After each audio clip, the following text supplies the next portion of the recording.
Halo guys, di depan saya sudah ada seorang tamu, Om Fajar. Apa kabar Ya, Om Fajar? Sehat?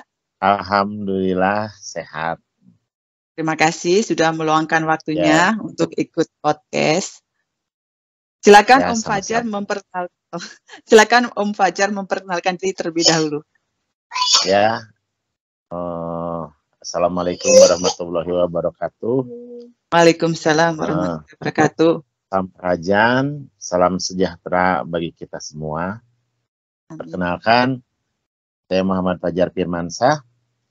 Kalau di Apalon saya kebetulan namanya Fibram Rabatalka Wanarha. Ya, itu didapat sekitar sebulan setelah saya ikut Jurnal Astar. Ya kebetulan saya tinggal di Bandung. Tinggal di Bandung ya. Kegiatan Ya. sehari-hari Om saat ini apa saja Om? Bekerja ya? Saya mengajar di salah satu SMK di Kota Bandung. Mengajar di salah satu SMK di Bandung.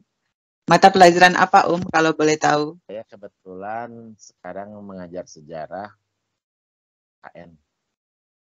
Sejarah. Ya. Tinggal di Cimahi ya tadi ya? Ya, tinggal di Cimahi perbatasan. Sudah berkeluarga ya pastinya ya? Anak berapa Om? Anak 2, yang pertama perempuan kelas 1 SMP dan yang kedua laki-laki baru mau masuk. Oh, baru mau masuk. Anak pertama saya udah kelas 3 SMP. Berarti anaknya lebih muda ya dari Lebih muda. dari anakku. Oke. Ya. Om Fajar dulu mantan anggota HI ya? Ranting mana kalau boleh tahu? Tahun berapa dan sampai dasar berapa Om? Juga pelatihnya siapa? Saya di HI itu non ranting ya. Non ranting. Jadi saya dulu zaman metafisik ya ditransfer itu sama almarhum Karanggo Amran Kamil. Nah, waktu itu saya menjelang reformasi. Kalau nggak salah 96 pertengahan 96. Jurus juga masih angin 1 sama air 1 dulu yang dipelajari. Ya, sebetulnya lebih dulu itu ya non ranting, cuman ada beberapa orang dan itu lebih fokus ke metafisik begitu. Dulu di universitas mana Om? Ikut pernah latihan gabungan nggak? Kalau latgab itu ya pernah beberapa kali ya, dulu di Piring Kenteng di waktu Mbak buka rumah makan di daerah sederhana, terus di Uninus beberapa kali. Ya, tidak terlalu sering sih dulu juga ikutan latgab itu. Ya. Paling berarti ikutan. Ya silakan Om. Gimana Teh? Paling sering berarti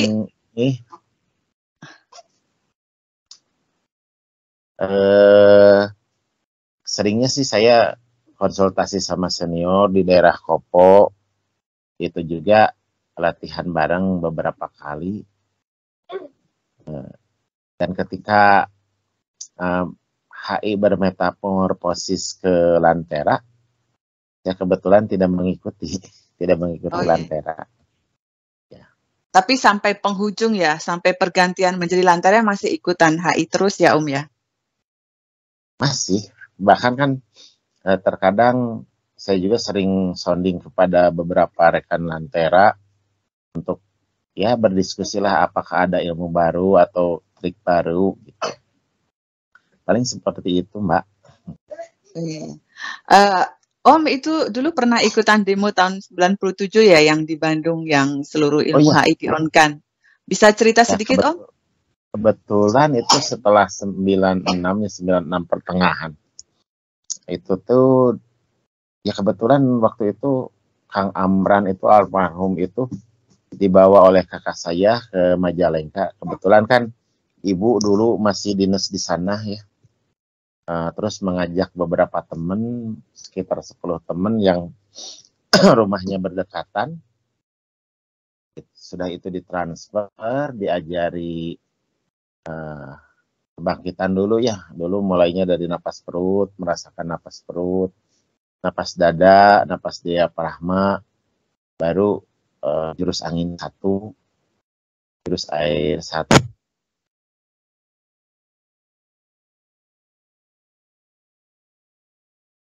Suaranya hilang ini Om. Tes. Hilang lagi ini. Kenapa nih ya? Ini agak, ini muncul lagi nih. Ya. Sinyalnya ya. Ya sinyal kayaknya. Sinyalnya ya selang sekitar 3 bulan lah setelah ditransfer dan latihan olahapan. Kita fokus pada waktu itu kepada latihan ngimplang. Dari 10 orang itu teman saya yang pertama bisa itu bernama Deden, terus kedua Herman, dan ketiga saya. Gitu.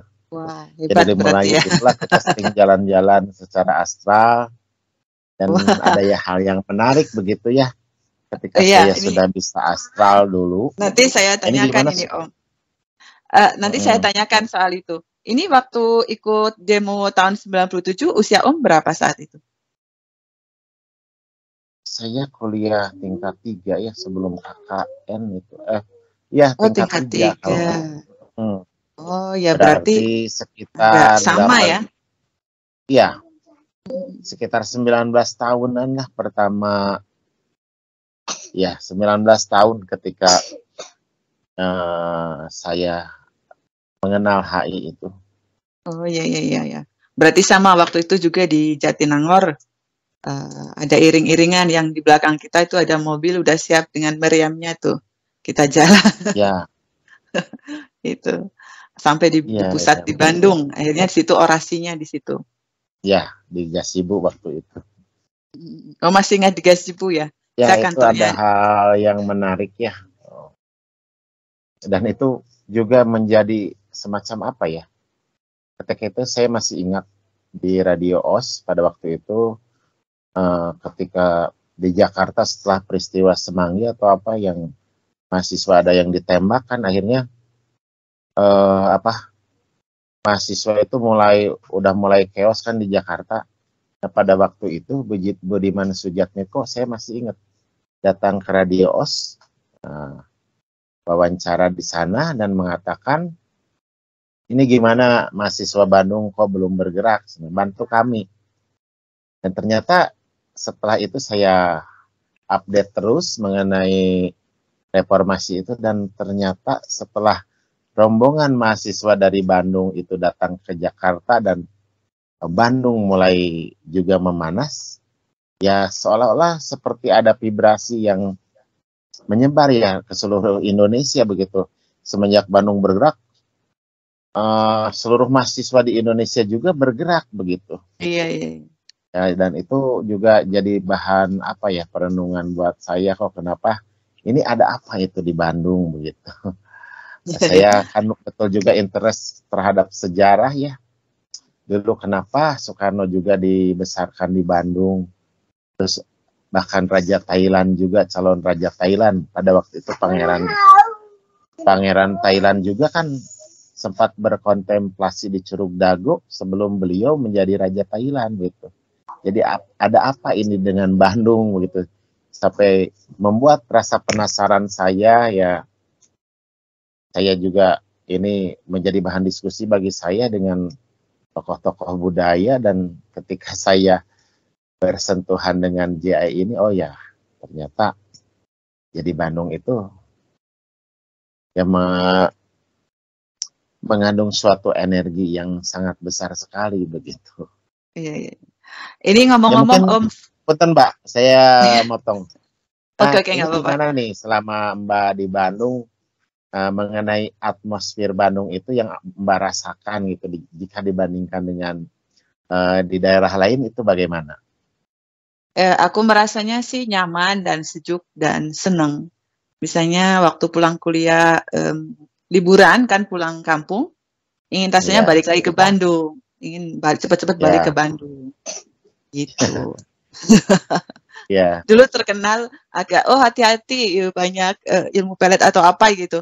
Pas saya sudah ya, masuk, hawanya enak gitu. Yang ya, begitu-begituan aku melihatnya apa ya hal yang kecil, maksudnya bukan sesuatu yang harus ditakutkan gitu. ya, Dan waktu itu aku langsung masuk Hikmatul Iman kalau nggak salah ya. ya, ya, Tuh. Kuliah langsung kenal gitu sama ya, Hikmatul Iman di kuliah. Oh iya nih Om, bisa bercerita gimana bisa masuk jurnal astral, bisa kenal dan gimana prosesnya? ya. Sebetulnya sih saya itu kan eh, banyaklah teman-teman Lantera yang menjadi teman Facebook saya. Nah, semenjak Mbak meninggal ini saya merasa eh, mau kemana arah saya gitu. Siapa yang akan membimbing saya sementara ya kan saya begitu merasa kehilangan sosok Mbak ini, dan yang basically saya kan non ranting, apalagi senior saya dulu itu sudah pada meninggal. Nah, kebetulan Teh Ambar itu membuka mengenai jurnal Asta. Ya pertama motivasi saya ya eh, apa ya, bukan ke astralnya sih, tapi bagaimana ini saya eh, mudah-mudahan dengan bergabung ke jurnal astral saya bisa mengembangkan lagi keilmuan yang diwariskan oleh Mbak begitu. Iya, iya, iya. Nah, saya ingin bertanya, Om Fajar, apakah masa kecil sudah tajam intuisinya, ataukah saat ketika masuk Hikmatul Iman saja mulai tumbuh intuisi Jadi atau begini, eh, pengalaman astralnya? ya ada cerita juga ya. Nah, jadi ketika saya dilahirkan dulu, kebetulan ya Majalengka itu suatu kota kecil, dan kebetulan di eh, tempat tinggal saya yang dulu di Majalengka itu ya aura aura mistisnya dan sampai sekarang juga masih terasa gitu. Kebetulan posisi rumah itu di depan dan di belakangnya ada istal kuda, dan menurut kepercayaan orang Sunda kan istal kuda itu merupakan tempat yang sangar ya, sangar, banyak banyak astralnya. Nah, kebetulan sumur rumah itu berada di luar dan dekat dengan uh, istal kuda tersebut. Saya dilahirkan itu kata mama saya sekitar jam 3 pagi itu udah pembukaan. Tentu banyak mengeluarkan darah, Iya. dan oleh saudara saya, saudara sepupunya mama saya itu bekas bersalin itu dicuci di luar. Kemungkinan ya tercium lah oleh makhluk astral, dan memang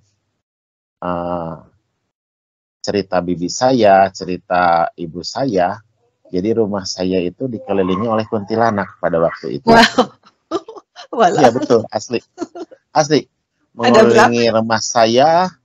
Kadang suara wanita kata ibu saya, kadang juga suara ini mentok-mentok, tau Mbak?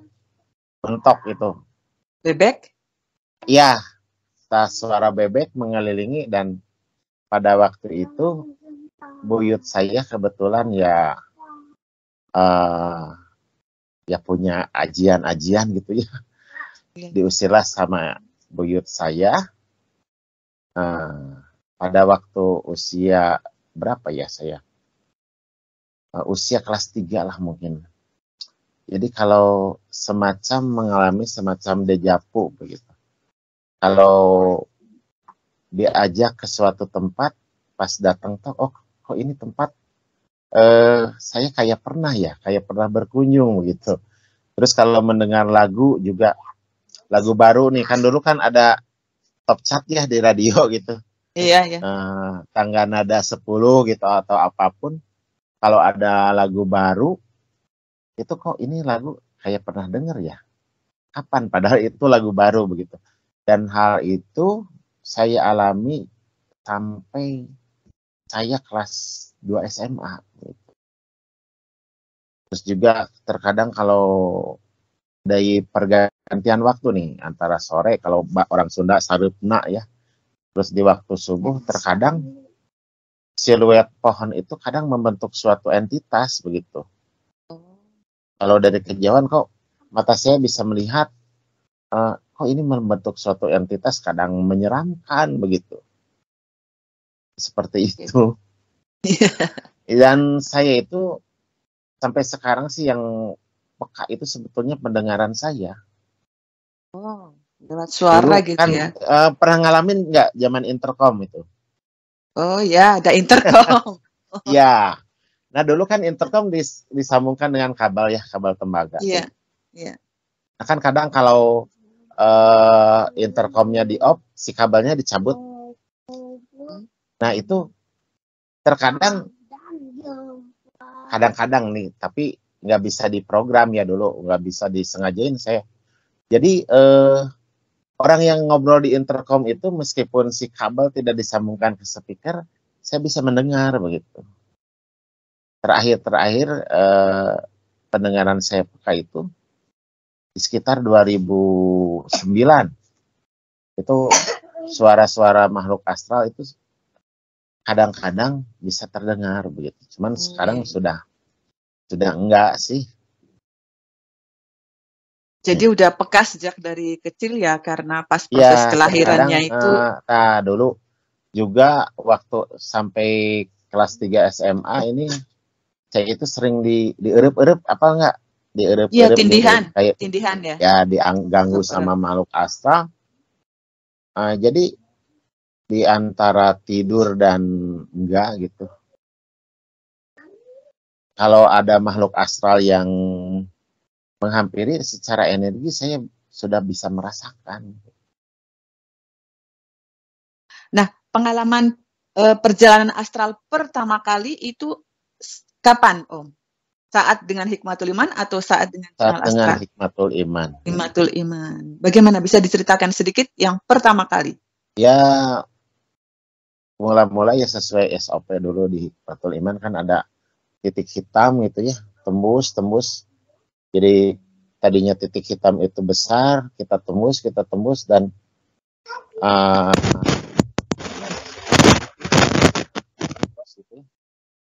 ya kita masuk ke dunia mereka begitu. Dan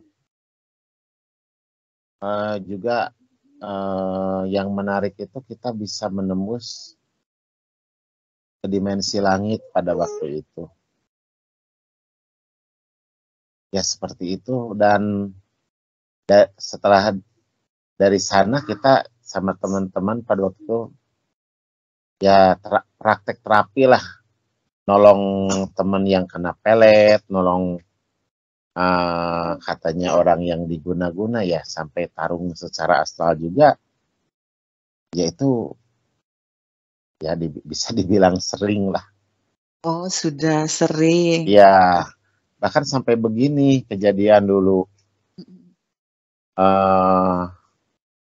Ada teman yang dari perguruan lain mencoba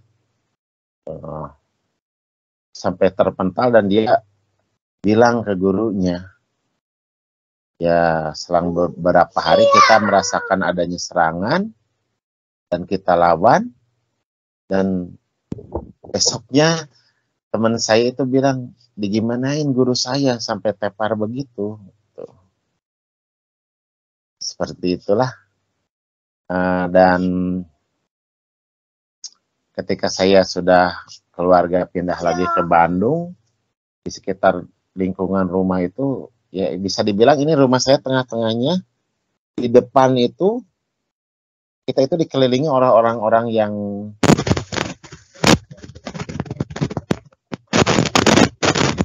Oh, ada suara keras. Dilanjut lagi, Mbak. Iya, dilanjut. Tadi pengalaman astral pertama itu yang bersama dengan Hikmatul Iman justru ya, sudah punya Ya, pengalaman ya. banyak gitu ya. Nah, kalau yang Ya, astral bisa pertama kali, dibilang oh, apa? saya mau tanya astral pertama kali dengan jurnal astral, berarti sudah langsung jago Oh, ya? ya. Ya berawal dari ketika pertama jurnal astral, itu sebelum jurnal astral di daerah saya itu ada di ada suatu sungai yang dulu itu kata orang-orang sana itu merupakan sarangnya ular, dan ternyata Oh, pernah kejadian keluar ular segede betis orang dewasa, ada 3 ekor. Nah, saya penasaran gitu ya. Saya penasaran pada waktu itu karena cerita orang-orang tua dulu itu di sungai itu memang sarangnya ular, dan bahkan dulu pada tahun 70-an di daerah Haji Alfi itu kalau hari Jumat itu si induk ular itu suka keluar dan penduduk suka ngasih makan itu. Ada yang ngasih makan ayam, ada yang ngasih makan bangkai ayam gitu. Tapi nggak ngeganggu ke penduduk. Nah, saya penasaran dengan fenomena penampakan ular itu. Saya tembus ke dalam tanah dan ternyata di sekitar rumah saya membentang sampai ke beda kecamatan itu ada rongga-rongga besar di dalam tanah dan itu ada ularnya. Nah, setelah itu saya ceritakan di jurnal astral. Nah, banyak teman yang komen dan sebagainya, bahkan sampai ada teman saya yang dari Bekasi itu saya ajak jalan-jalan untuk menelusuri lorong di situ di sekitar rumah saya. Seperti nah itu. itu. Nah, itu waktu masuk jurnal astral bulan apa, Om? Sekitar awal tahun ajaran baru ya. Juli, tidak salah. Berarti Agustus, Juli. Juli Agustus. Juli. Ya, Juli Oh, Agustus. Juli. Jadi Agustus akhir Juli. Saya masih ingat pada waktu itu ada event, kebetulan saya nggak bisa karena lagi in-house training menghadapi tahun ajaran baru di sekolah pada waktu itu. Nah, ini Om, bagaimana ceritanya? Oh ya, nama astral Om Fajar, nama Avalon, maaf. Nama Avalon tadi udah Iya. disebutkan ya. Bisa disebutkan lagi artinya apa dan bagaimana proses mendapatkannya, Om Fajar? Ya, saya ngetrace ke data Namanya DNA. Vibram siapa tadi? Agak panjang, Ya, Vibram. ya. Vibram siapa, Om? Ya, saya Vibram Rabatalka Wanarha. Wah, berarti ada 3 kata ya. Ya. Artinya apa itu, Om? Vibram itu gelombang, Hmm? Rabatalka itu jaring yang kuat dan luas, Wanarha kebaikan. Dan Oh. memang itu sangat sesuai dengan perjalanan saya ya. Jadi antara apalagi yang perkataan Vibram dan Rabatalka. Jadi memang saya itu dalam perjalanan saya itu banyak ketemu orang-orang dari berbagai komunitas dan saya bisa nyambung gitu. Jadi mereka berbicara ini saya bisa terkadang begitu, terkadang bukan selalu ya. Saya bisa menjelaskannya secara lebih detail begitu. Dan memang itu cocok dengan perjalanan saya begitu. Nah, itu proses mendapatkannya setelah tes DNA berapa kali, Om? Sekitar sebulan ya, sebulan kalau nggak salah. Ya saya juga sambil konsul sama teman-teman yang lebih senior, ini caranya bagaimana. Caranya ini kepada, kalau nggak salah kepada DNA sendiri, dan itu timbul sinyal Vibram. Saya konsul lagi dan senior, terus ada sinyal lagi Rabatalka. Kalau tidak salah sampai 4 kali proses stres. Dan senior menyarankan coba cari artinya, Kalau dulu itu artinya apa ya, saya lupa lagi. Saya juga konsulkan kepada salah satu senior yang sudah jadi penerjemah pada waktu itu. Akhirnya ya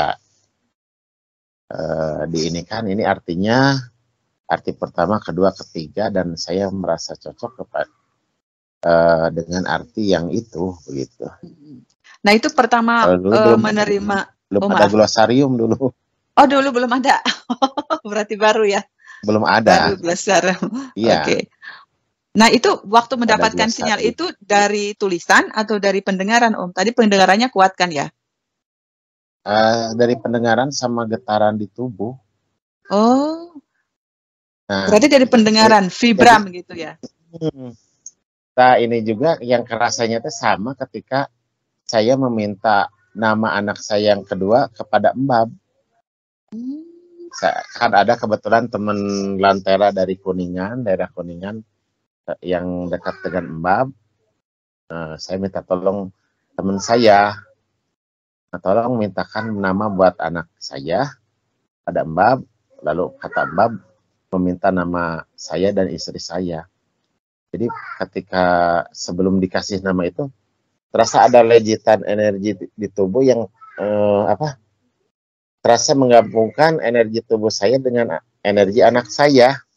Dan begitu itu teh pada waktu malam kerasanya teh, dan ketika siang hari besoknya teman saya sudah, ini nama anak kamu dari Mbak begitu. Ya udah begitu mah ya normal lagi. Nah, itu tidak beda jauh ketika saya mentres nama apalon saya. Kondisinya seperti itu kira-kira. Kondisinya seperti itu ya. Ya. Nah, maaf ini kalau boleh tahu, itu nama anaknya Om Fajar siapa yang dikasih, Mbak? Badrapan Taptenaji Dajstraviar. Artinya itu?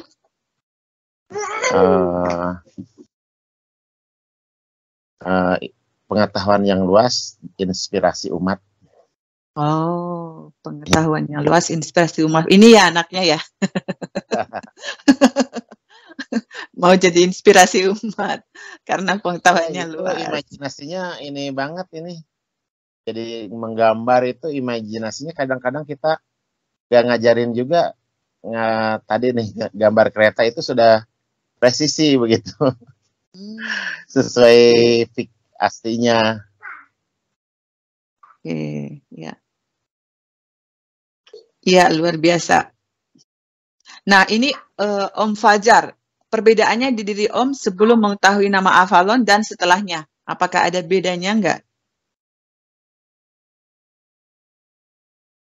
Perbedaan ada sih, jadi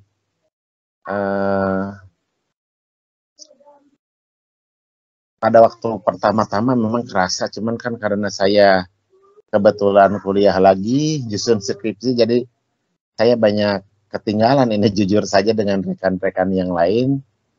Ya istilahnya saya remedial lagi lah begitu. Remedial lagi. Karena selama hampir 6 bulan lah saya konsentrasi, kemarin nyusun skripsi lagi begitu. Ambil kuliah lagi. Iya, jadi jarang ikut kegiatan di grup-grup astral yang ada di Telegram itu.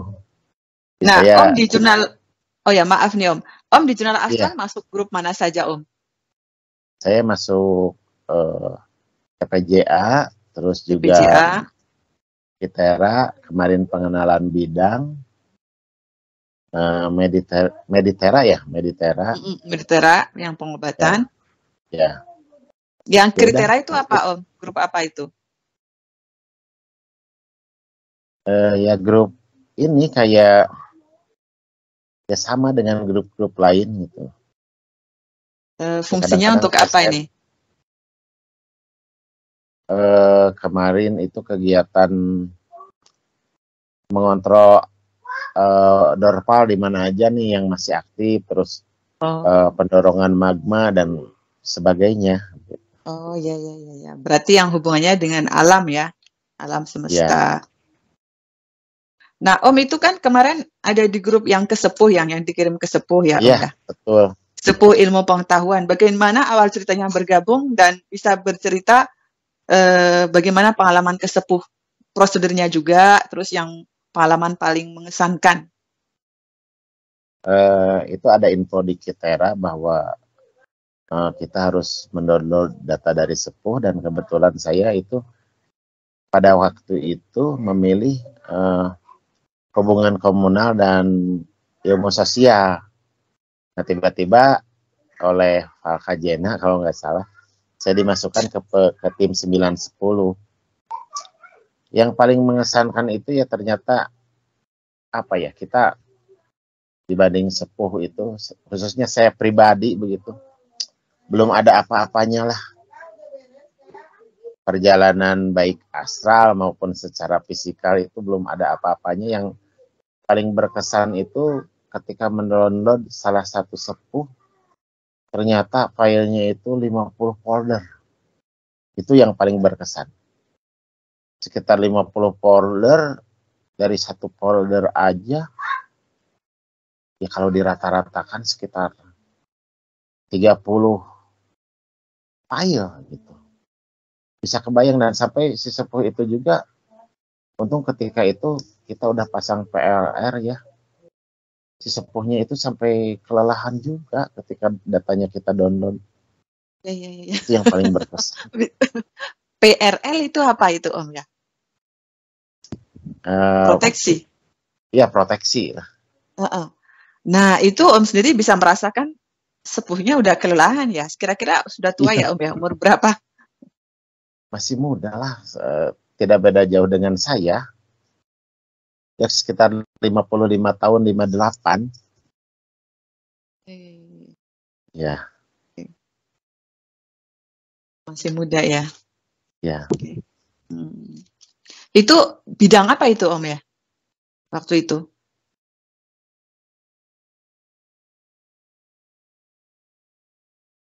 Ini bidang teritorial yang berkaitan dengan intelijen lah, telik sandi. Oh, ya. Ya, dan aku itu lihat kan itu. ilmu penyamaran dan sebagainya, navigasi teritorial, bahkan ilmu senjata, kamuflase juga. Itu yang paling banyak itu ilmu senjata dan kamuflase itu ininya foldernya. Nah, itu sudah berapa sepuh yang Om download ini selama ada di grup Walkasena? Ya karena itu dijadwalkan dari rekan di grup lain, kebetulan kita itu, saya pribadi di grup Walkajena itu 3 kali ikut kegiatan gitu. Berarti 3 kali. sekitar 9 sepuh ya. Sekitar 9 sepuh. 8 atau 9 sepuh yang datanya di download. Ya, oke. Berarti itu bidang apa aja itu, Om, yang 9 kebidangan itu yang di download? Yang masih saya ingat ya, arsitektur dan perbankan, terus yaitu pengobatan dengan regenerasi organ pencernaan, terus sepuh yang tadi itu yang di bidang intelijen, itu yang masih saya ingat begitu. Oke. Pas ke sepuh pernah dikasih oleh-oleh kado atau senjata nggak, Om? Paling disuruh minum aja. Oh, itu disuruh minum. Paling enak ketika minum tuak tuh. Paling enak. Jadi sistem limbik saya itu kayak ada hawa hangat. Oke. Ya kadang saya gendeng juga sih, Mbak. Kadang gendeng juga saya tuh. Di dunia nyata nggak boleh minum tuak gitu ya, beralkohol. Di astral boleh gitu. Ya, Iya. gitu lah. Tapi nggak tahu, kayak obat juga kan itu ada alkoholnya juga. Iya. Kita nggak tahu. Iya, tuak ya. Mungkin sama sepuh udah dikasih ini. Jadi saya tuh orangnya kepo Mbak dari dulu gitu. Sepuh ngasih ya saya minum aja. Iya. Oke. Oh ya Om, sekarang ini sering latihan ke Curug bareng-bareng tim atau sendirian Om? Saya lebih sering mandiri ya, Oh karena ya. berhubung ngajar sampai sore, di rumah juga lelah, kadang-kadang sudah malam, udah selonjoran dulu, udah pelemasan dulu, baru udah seger ya sekitar jam 9 malam, ya lanjut latihan ke Curug. Berarti jam 9 malam, di sini sekitar jam berapa? 9 kurangi 5, jam 4 sore berarti ya. Ya, sekitar jam 4 sore segituan. berarti, segitu. Ya, Gitu. Biasanya itu akselerasi dulu di luar sebelum astral, baru ya, masuk ke dalam ya, ya, ke Curug, baru ya, ke Curug. defragmentasi ya. Ya, seperti itulah sesuai SOP. Iya, iya, iya. Biasanya ketemu siapa saja Om di Curug Kendang? Dengan sepuh-sepuh ketemu lagi ya? Enggak sih, paling saya Oke. entitas lain yang sering nampak itu kadang-kadang seperti makhluk humanoid dan sebagainya. Oke. Jadi Biasanya ada itu di bawah, oke maaf, di bawah air terjunnya atau di kolamnya? Di di bawah kolamnya, airnya. di Oh, berarti kolamnya ngerendam gitu ya. yang ngerendam. Ngerendamnya segini atau sampai kepala? Ya, kadang-kadang sampai ke dasar. Oh ya, enak ya kalau Ya, sampai ke dasar ya. ya, Iya, iya. ya, ya saya juga belum terlalu ini ya karena ya ibaratnya mengulang lagi lah, mengulang lagi, baca-baca lagi Nurjahid. Jadi ya yang saya inginkan itu ya kita berjalan ke Kendan itu sesuai dengan SOP. Nah, dari sekian perjalanan astral dari awal sampai saat ini kan ke sepuh-sepuh atau ke Curug, mana yang paling berkesan, Om? Yang paling berkesan sih kalau saya ya ketika pertama astral itu menemukan suatu distrik yang namanya Alkimar dan saya ketemu suatu sosok perempuan cantik bernama Samartevika dan ketika itu saya juga konsultasikan dengan rekan-rekan yang lain yang mereka mengatakan bahwa itu 75% DNA-nya mirip dengan saya. Dan kedua, saya juga menemukan suatu tempat yang namanya Andalud. Itu kalau secara fisika itu di kedalaman Laut Papua. Di sana ada batu yang bisa memancarkan frekuensi yang bisa mengakselerasi tubuh kita gitu. Saya keseringannya itu kalau menyalurkan hapan di 7 titik itu ya ke Andalud gitu. Karena frekuensi dari batuan-batuan itu dan bunyinya kedengar dan itu ada Avalon juga di sana namanya Pandertras. Saya sering ketemu itu sama dua sosok itu sih kalau ke Kendan. Tidak kemana-mana gitu. Paling ke klinik dan ke Alkimar itu untuk penyimbangan jiwa dan fisik saya gitu. Karena di sana juga ada hewan-hewan yang bentuknya besar di tubuhnya itu bisa memancarkan frekuensi dan itu bisa frekuensi tersebut itu bisa menyeimbangkan kimia tubuh di diri kita gitu. Gitu. Oke. Mbak, ini Om kira-kira mungkin sudah 45 menit kali ya? Ya. Mau ikut pengajian ya Om ya? Ini untuk Ya. menutup podcast, ada yang Om Fajar ingin sampaikan kepada anggota Jurnal Astral ataupun ke yang bukan yang melihat video ini? Ya. Mari kita sama-sama berlatih. Ya khususnya harapan saya sih Jurnal Astral itu bisa lebih berkembang dan kita bisa menggandeng komunitas-komunitas yang ada di luar kita karena dari perjalanan saya sounding ke beberapa komunitas ada juga sih di komunitas budaya itu sudah melakukan suatu ritual yang itu intinya meningkatkan potensi diri dan bahkan mereka juga sudah kepada capaian mengolah frekuensi dan vibrasi begitu. Jadi ya harapan saya kita bisa menggandeng, duduk bergandengan dengan mereka, kita sama-sama melakukan hal-hal positif yang tujuannya ya sebagaimana tujuan dari jurnal astral ini gitu. Jadi seperti itulah. Mudah-mudahan jurnal astral terus berkembang dan bisa bergandengan dengan grup-grup lainnya yang memang berjuang ke arah sana juga gitu ya Om ya. Tujuannya sama kayak di komunitas Kasundaan juga kan sama tujuannya, yaitu kepada pajajaran anyar, dan kita juga ya intinya sama ke sana.